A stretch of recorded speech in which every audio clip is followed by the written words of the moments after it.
Hello guys, കുറച്ചു നേരം വർത്തമാനം പറഞ്ഞാലോ? ഗുരുപാദ പൂജ ചെയ്യുന്നതിലെ യുക്തി എന്താണ്? നമ്മുടെയൊക്കെ വിദ്യാഭ്യാസ കാലഘട്ടത്തിൽ എല്ലാ അധ്യാപകരോടും നമുക്ക് ഇഷ്ടവും ബഹുമാനവും ഒക്കെ തോന്നിയിട്ടുണ്ടോ? ഉണ്ടാവാൻ ചാൻസ് കുറവാണ്. ഇതിൽ തന്നെ ചില അധ്യാപകര് നിരന്തരമായ ട്രോമ പോലും പല കുട്ടികൾക്കും സമ്മാനിച്ചിട്ടുണ്ട്. അങ്ങനെ നമുക്ക് ഇഷ്ടപ്പെടാത്ത ഒരു അധ്യാപകന് പാദപൂജ ചെയ്യേണ്ടി വന്നിരുന്നുവെങ്കിൽ നമ്മൾ അതിൽ സന്തോഷിക്കുമായിരുന്നോ? ഇന്നാണെങ്കിൽ പോലും ബഹുമാനം കാണിക്കാൻ വേണ്ടി മാത്രം മുതിർന്ന ഒരാളുടെ കാലു കഴുകി തൊട്ടുതൊഴാൻ നമുക്ക് സന്തോഷത്തോടു കൂടി സാധിക്കുമോ? അഹങ്കാരത്തോടെയും അധികാരഭാവത്തോടെയും ഇത്തരം കാലുപിടിക്കലുകൾ ആസ്വദിക്കുന്ന ഒരു വിഭാഗമുണ്ട്.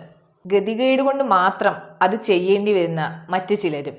കുട്ടികളിൽ പലരും ഇതൊക്കെ ചെയ്യുന്നത് പേടികൊണ്ടാണെങ്കിൽ പിന്നെ ഇത്തരം പ്രഹസനങ്ങൾക്ക് എന്തർത്ഥമാണുള്ളത്? പ്രവൃത്തിയിലും പെരുമാറ്റത്തിലും യാതൊരു മാന്യതയും കാണിക്കാതെ, സംസാരത്തിൽ യാതൊരു മാന്യതയും പുലർത്താത്ത ആളുകളുടെ കാല് കഴുകി പാദപൂജ ചെയ്ത് നമ്മൾ എന്ത് വിധേയത്വമാണ് കുട്ടികളെ പഠിപ്പിക്കാൻ ശ്രമിക്കുന്നത്?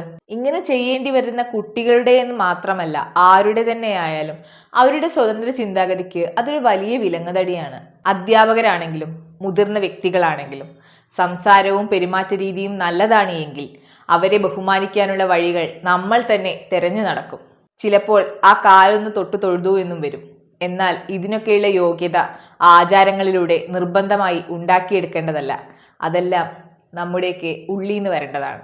അത് വരണമെങ്കിൽ നിങ്ങൾ കാണിക്കേണ്ടത് മാതൃകയാണ്, നല്ല പെരുമാറ്റവും സംസാരത്തിലൂടെയും.